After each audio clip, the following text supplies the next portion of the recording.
আমি আলপনার রান্নাঘরে আবার চলে এসেছি। Welcome back to my kitchen, রান্নাঘর। সব বন্ধুদের আমি আমার রান্নাঘরে আসার অনুরোধ করছি। আজকেও আমি গরমটা যদিও বা একটু আমাদের এখান থেকে দুদিন থেকে কী হয়েছে, গরমটা আছে সহ্য করার মতো, আর লুটা যেটা বইছিল সেটা অনেকটাই কমে যাচ্ছে। তো একটা আজকে মুখরোচক এক রেসিপি বানাচ্ছি, দেখলে বোঝা যাবে। এখন আমি কিছু বলবো না, সব বন্ধুদের আমি অনুরোধ করছি ফুল ভিডিওটি দেখার। অবশ্যই বন্ধুরা দেখে, বন্ধুরা পাশে না থাকলে তো এগোনো যায় না। বন্ধুরা আমাদেরকে ঠিক সাপোর্ট দিয়ে টুকটুক করে এগিয়ে নিয়ে চলেছে। তার জন্য পুরনো বন্ধুদের অশেষ ধন্যবাদ। আর নতুন বন্ধুরা প্লিজ চ্যানেলটি সাবস্ক্রাইব করে বেল বটন অল করে আমার পাশে চলে আসার অনুরোধ রইল। পুরনো দিনের রান্না, আমার নিজস্ব রেসিপি, অনেক কিছুই পাওয়া যাবে আমার এই চ্যানেলে।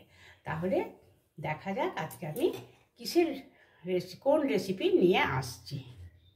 এই যে বন্ধুরা, আমি কটা আলু নিয়েছি। আলু কিন্তু খুব ভালো আমি প্রেসারে সিটি দিয়ে খোসা ছাড়ানোর মতন সেদ্ধ করে নিয়েছি। এইভাবে আমি খোসাগুলো ছাড়িয়ে নেব। পাশে একটা বাটিতে জল রেখেছি, জল হাত দিয়ে এইভাবে ছাড়াতে গেলে খুব সহজে খোসাগুলো ছাড়িয়ে নিতে পারা যায়। এইভাবে আমি সব আলুগুলো একে একে ছাড়িয়ে নেব। এই যে বন্ধুরা, আলু আমি ছাড়িয়ে নিয়েছি, দেখেই বোঝা যাচ্ছে, তাই না? বোঝা যাচ্ছে কি? এই যে আলু ছাড়িয়ে নিয়েছি, এখানে টমেটো কুচিয়ে নিয়েছি, পেঁয়াজগুলো এভাবে রিং করেছি, বোঝা যাচ্ছে তো? তার মধ্যে আলুর মধ্যে আমি আলুগুলো কিন্তু পিস করে নিয়েছি ছাড়িয়ে নেওয়ার পরে। তাতে নুন, হলুদ আর লঙ্কা গুঁড়ো ছড়িয়ে দিয়েছি, মেখে নেব। বন্ধুরা কি বোঝা যাচ্ছে তো এটা আমি কি করতে চলেছি? অনেক বন্ধু প্রেস করে নিয়েছে। আর কাঁচা লঙ্কা নিয়েছি দুটো চিড় দিয়ে। এটা আমি করতে চলেছি আলুর দম, মুখরোচক আলুর দম। মাংস, এই আলুর দম খেলে পরে আলুর দমের মধ্যে মাংস খুঁজবে বন্ধুরা, এত সুন্দর টেস্ট হয়। তাহলে সরাসরি রেসিপিতে আসা যাক। এই যে বন্ধুরা, এই কড়াই আমি সকালে ঘি করেছি। হ্যাঁ, আলপনার রান্নাঘরের ঘিটা, এই যে এই ঘিটা আমার আজকে হয়েছে। আচ্ছা, আমি কড়াতে সর্ষের তেল দিয়েছি। হ্যাঁ, সর্ষের তেল দিয়েই আমি রান্নাটা করতে চলেছি। আর আলুতে তো মাখিয়েই রেখেছি, সেই আলুগুলো প্রথমে আমি ভেজে তুলে নেব।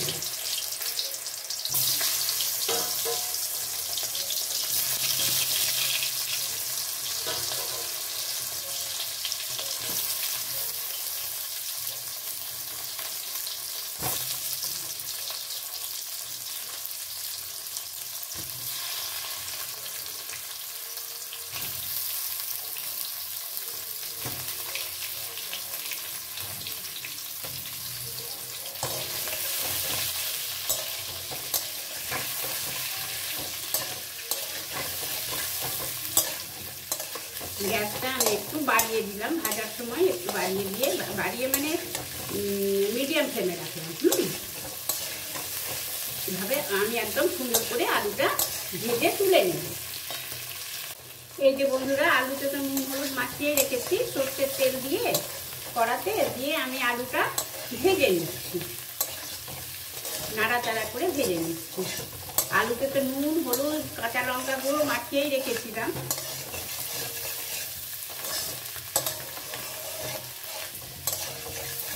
এইভাবে ভালো করে লাল করে ভেজে তুলে নেব। আলু একদম পারফেক্ট ভাজা হয়ে গেছে, এবারে আমি আলুটা তুলে নেব।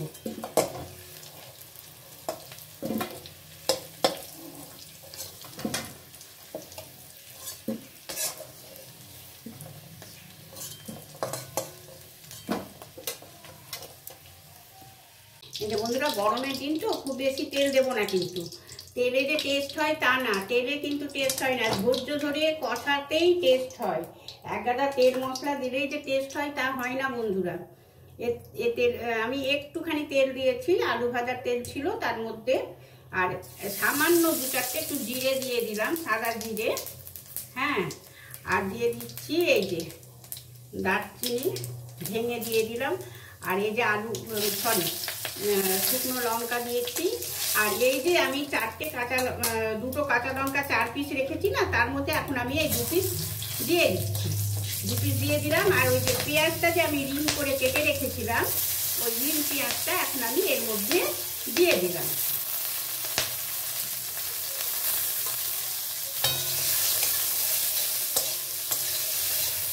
এবার আমি পেঁয়াজটাকে ভালো করে ভেজে নেব। এর বেশি আর পেঁয়াজটা আমি ভাজবো না। আর আমি ওই যে টমেটোটা পেস্ট করে রেখেছিলাম, সরি পিস করে রেখেছিলাম, সেটা আমি পেস্ট করে নিয়েছি। প্রথমেই আমি টমেটো পেস্টটাই এর মধ্যে অ্যাড করে দিলাম।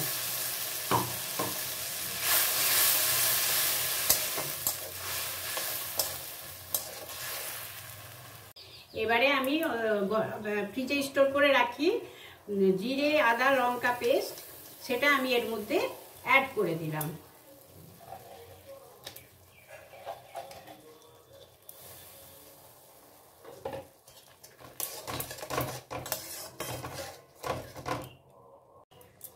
দিচ্ছি সামান্য ধনে গুঁড়ো,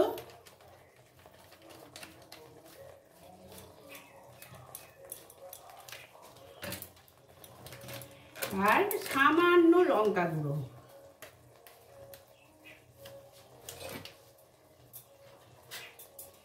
পরিমাণ মতো নুন,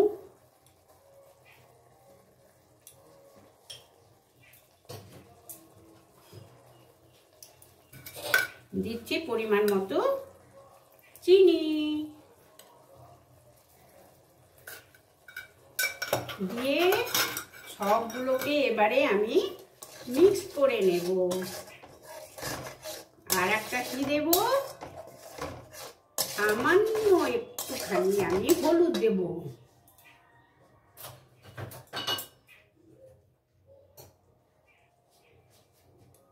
অল্প একটু হলুদ গুঁড়ো দিলাম।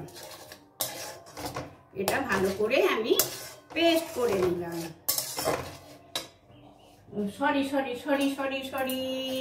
মিক্স করে নিলাম। সবগুলোকে একসাথে ভালো করে নাড়িয়ে চাড়িয়ে কষিয়ে নেব। এবারে আমি একটা পেঁয়াজ আর একটা রসুন একসাথে পেস্ট করে নিলাম মিক্সিং বলে, সেটা আমি এর সাথে অ্যাড করে দিলাম। তবেই না হবে টেস্টি টেস্টি আলুর দম। একেবারে মাংস খুঁজবেন বন্ধুরা, এইভাবে আলুর দম করলে মনে হবে ঠিক মাংসের পিস কোথাও ঢুকিয়ে আছে, দিয়ে মাংসের পিস তখন খুঁজতে শুরু করবেন, তাই না? করে দেখবেন একবার, না এইভাবে বানিয়ে দেখলে তো বোঝা যাবে না। আমি বলছি একবার বানিয়ে দেখুন, মাংসের পিস খুঁজবেন।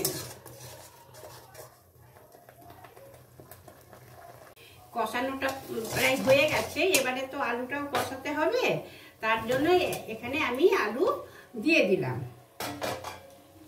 আলু দিয়ে এবার নাড়াচাড়া করে একদম সিম করে আমি এটা ভালো করে কষিয়ে নেব।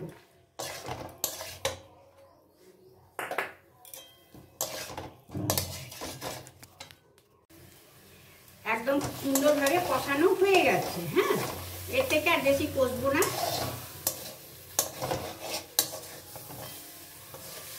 এবারে আমি গরম জল দিয়ে দেবো এর মধ্যে।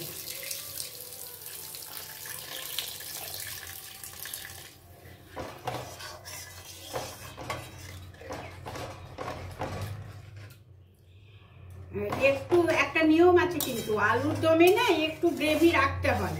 ঠান্ডা হয়ে গেলে পরে এটা সম্পূর্ণ টেনে নিয়ে শুকনো শুকনো হয়ে যায়। হ্যাঁ, এই এত সুন্দর এটা হয় না, এমনকি নান, লুচি, পরোটা, রুটি, ভাত সবের সাথেই আসে। খুব সুন্দর আলুর দম। অনেকে হয়তো মাছ মাংস ডিম খায় না, ফ্রাইড রাইসের সঙ্গে পোলাওয়ের সাথেও এরকমভাবে আলুর দম খেয়ে নেয়, মানে আসে আর কি। এত সুন্দর হয় এই আলুর দমটা। অনেকে এমন আছে যে মাছ মাংস খায় না, মাছ মাংস ডিম কিছুই খায় না, কিন্তু পোলাও ফ্রাইড রাইস তো খায়।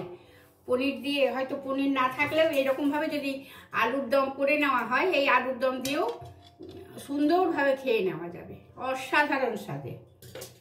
দেখেই মনে হচ্ছে না বন্ধুরা ইয়াম্মি ইয়াম্মি হবে। এখন থাকলো ফোটার অপেক্ষা। এবারে পিস করা লঙ্কাটা একটা তো সম্বরের সময় দিয়েছিলাম, আর একটা এখন দিয়ে দিলাম, সেন্টটা খুব ভালো হয়। খুব সুন্দর ফুটে গেছে, একদম দারুণভাবে হয়ে গেছে। এবারে আমি সামান্য একটু গরম মশলা ওপর থেকে ছড়িয়ে দেব।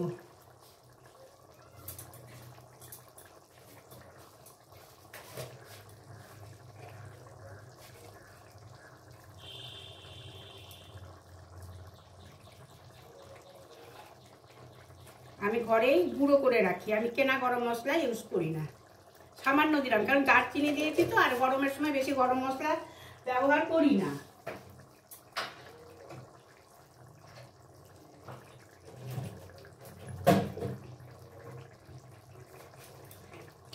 আরও সামান্য পরিমাণে ঘি দেব, খুব বেশি দেব না, কারণ কড়াতে একটু ঘি ছিল আমার, যার জন্য একদম অল্প একটু ঘি দিয়ে দেব।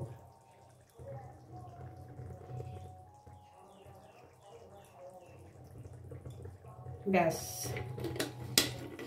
এবারে আমি গ্যাস অফ করে দিলাম। এবারে সার্ভ করব। এই যে বন্ধুরা, আমি একটা সার্ভিং বোল নিয়ে নিয়েছি, এতে আমি সার্ভ করে নিচ্ছি।